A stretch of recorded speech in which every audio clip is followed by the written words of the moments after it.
যাতে সুস্থভাবে খেতে পারে, করতে পারে, তারা যাতে চিকিৎসা পায়, শিক্ষা পায়, তার ব্যবস্থা করতে হবে। এই দাবিতে গোটা পৃথিবী জুড়ে আমাদের যে লড়াই, সেই লড়াই আজকে একটা স্মরণ করার দিন। আজকে শুধু পতাকা তোলার দিন না, আজকে শুধুমাত্র চকলেট বিস্কুট খেয়ে এখান থেকে চলে যাওয়ার দিন না। আজকের দিনটা হচ্ছে স্মরণ করা, কেন আমরা আছি, আমাদের কাজটা কি আমাদের কর্তব্য, কোথায় আমাদের যেতে হবে, সেইটা যাতে আমাদের স্মরণে থাকে। আমি আশা করি যে আপনাদের সকলের স্মরণে থাকবে। আপনারা অনেক লড়াই আত্মত্যাগের মধ্যে আগামী দিন জানায় নিজেকে নিয়ে এসেছেন। আপনাদের সবাইকে স্বাধীনতার শুভেচ্ছা, অভিনন্দন, নমস্কার জানিয়ে আমি শেষ করছি। এরপরে আপনাদের সামনে বিস্তারিত ব্যাখ্যা করবেন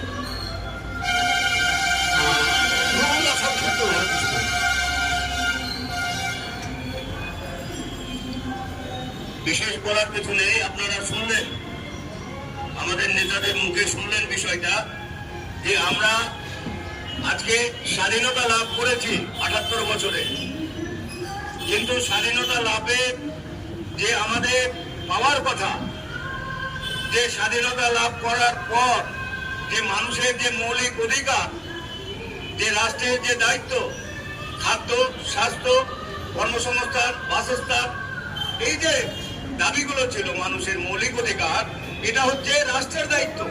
কিন্তু বর্তমানে আমরা কি দেখছি, ৭৮ বছর স্বাধীনতার পর আমরা এখনো স্বাধীনতা যে আমাদের যে মৌলিক অধিকার পেয়েছিলাম, সেই অধিকারটাও আমরা থাকছে না।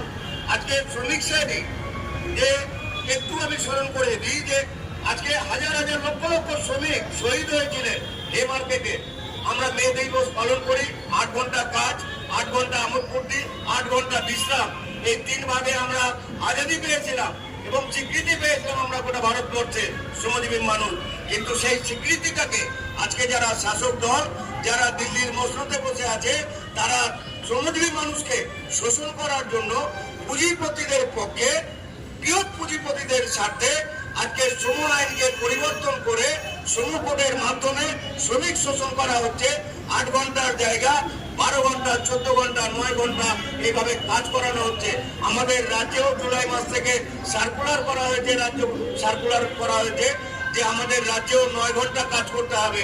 নারায়ণপুরে যে কারখানা আছে ১২ ঘন্টা কাজ করতে হচ্ছে, অর্থাৎ তার উৎপাদন বাড়ছে, কিন্তু শ্রমজীবী মানুষের যে মজুরি, যে ঘাম ঝরছে অতিরিক্ত, সেই অতিরিক্ত ভাবে মজুরি থেকে বঞ্চিত হচ্ছে। এই অধিকার আদায় করার ক্ষেত্রে আমাদের জাতি, ধর্ম নির্বিশেষে আমাদের অধিকার আদায় করার লক্ষ্যে যে আগামী দিনে যে বৃহত্তর লড়াই, সেই লড়াইয়ে কিন্তু সামিল হওয়ার আজকের শপথ, তাহলেই হবে আমাদের স্বাধীনতা লাভ। এই হচ্ছে আজকের কথা। এই কথা বলে সবাইকে আজকে ১৫ই আগস্টের শুভেচ্ছা ও ধন্যবাদ, সংগ্রামী অভিনন্দন জানিয়ে আমি আমার কথা শেষ করলাম।